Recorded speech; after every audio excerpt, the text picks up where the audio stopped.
तो जशपुर में अटल सुशासन कार्यक्रम का आयोजन जारी है और इस बीच इस कार्यक्रम में मौजूद है मुख्यमंत्री विष्णुदेव साय और कुछ ही देर में यहां पर सभा को संबोधित भी करेंगे। बढ़ते आगे और इस बीच गुना से खबर सामने आ रही है, जहां गुना बस हादसा मामले में बड़ा एक्शन फिर से देखने को मिला है। दरअसल सीएम के दौरे के बाद बड़ी कार्रवाई की गई है और मुख्यमंत्री डॉक्टर मोहन यादव ने गुना से लौटते ही बड़ी कार्रवाई की। गुना कलेक्टर तरुण राठी को तत्काल हटा दिया गया है। मंत्रालय में अपर सचिव के पद पर पदस्थ किया है। गुना जिला पंचायत सीईओ प्रथम कौशिक को गुना कलेक्टर का अतिरिक्त प्रभार सौंपा गया। परिवहन विभाग के प्रमुख सचिव सुखवीर सिंह को भी हटाया गया है। गृह विभाग के एसीएस राजेश राजौरा को परिवहन विभाग का अतिरिक्त प्रभार सौंपा गया।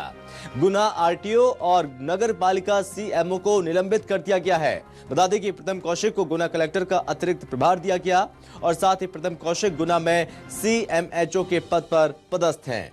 कलेक्टर के बाद एसपी और परिवहन कमिश्नर पर भी गाज गिरी है। गुना एसपी विजय खत्री और परिवहन कमिश्नर संजय झा भी हटाए गए हैं। तो ताबड़तोड़ एक्शन लिया जा रहा है और ये तस्वीरें हम आपको लगातार दिखा रहे हैं। तस्वीर उस वक्त की जब हादसा हुआ था, ये बस जलकर खाक हो गई थी और इस हादसे में ये दर्दनाक हादसा था जिसमें 10 से ज्यादा लोगों की जान चली गई थी। इसके बाद यहां पर एक्शन लिया गया है।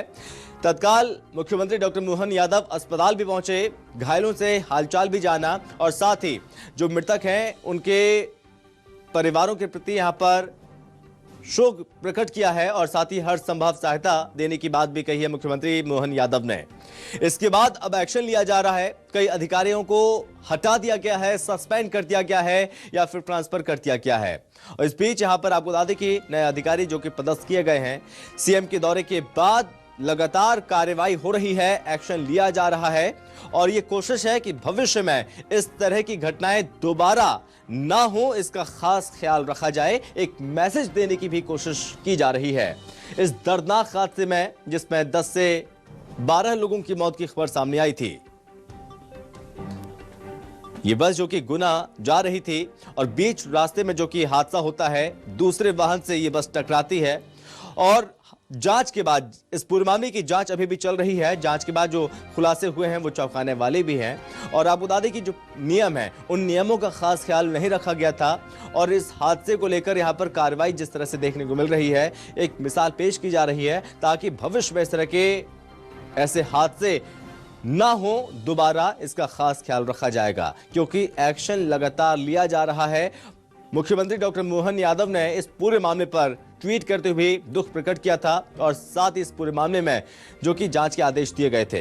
आपको बता दें कि इस दुखद हादसे के बाद प्रधानमंत्री नरेंद्र मोदी ने भी दुख प्रकट किया था, ट्वीट करते हुए गुना बस हादसा मामले में बड़ा एक्शन लिया गया है और इस दौरान यहां पर गुना एसपी विजय खत्री, परिवहन कमिश्नर संजय झा हटाए गए हैं। इससे पहले कुछ नीचे अधिकारियों की उन पर गाज गिरी थी और अब इस बीच बड़े अधिकारियों पर भी गाज गिर गई है क्योंकि मुख्यमंत्री मोहन यादव इस पूरे मामले पर लगातार नजर बनाए हुए हैं और पल पल की अपडेट ली जा रही है।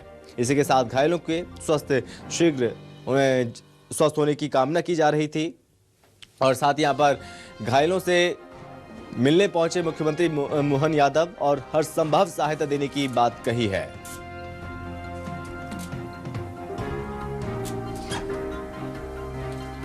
और इस पर ज्यादा जानकारी के लिए हमारे साथ रेजिडेंट एडिटर सुधीर दंडोती हमारे साथ जुड़ गए हैं। तो सुधीर जी, लगातार यहां पर कार्रवाई हो रही है, कई अधिकारियों को हटाया गया है, ट्रांसफर किए गए हैं, लगातार एक्शन देखने को मिल रहा है इस हादसे के बाद।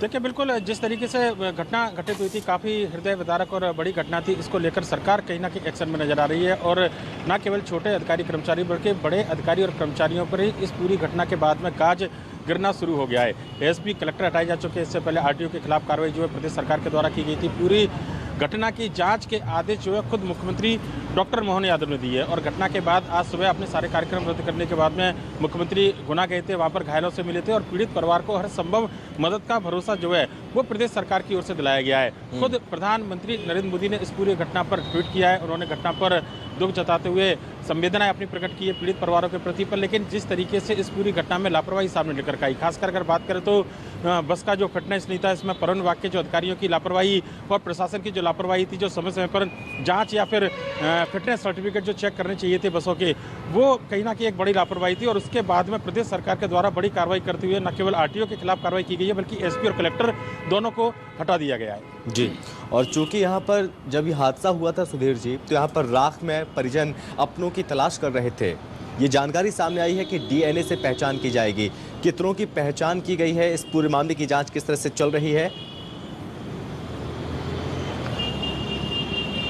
देखिए, बिल्कुल कई जो शव है वो बिल्कुल काफ़ी बुरी स्थिति में है और उनको पहचानना काफ़ी मुश्किल था। ये वजह है कि डीएनए टेस्ट इनका कराने के बाद में परिजनों को सबकी सुपुर्दगी की जाएगी। हालांकि कुछ शवों को पहचान लिया गया है जो परिजनों को सुपुर्द भी कर दिए गए। पर लेकिन इस पूरी घटना को लेकर हम बात करें तो जांच प्रदेश सरकार के द्वारा उच्च स्तरीय कराई जा रही है और ये माना जा रहा है कि उस स्तरीय जाँच के बाद में अगर कहीं और लापरवाही पाई जाती है, अगर कुछ और कर्मचारी अधिकारी दोषी पाए जाते हैं तो उनके खिलाफ भी कड़ी कार्रवाई इस पूरी घटना को लेकर देखने को मिल सकती है। जी, सुधीर जी बहुत धन्यवाद आपका हमसे बातचीत करने के लिए और ज़्यादा जानकारी के लिए बहुत धन्यवाद।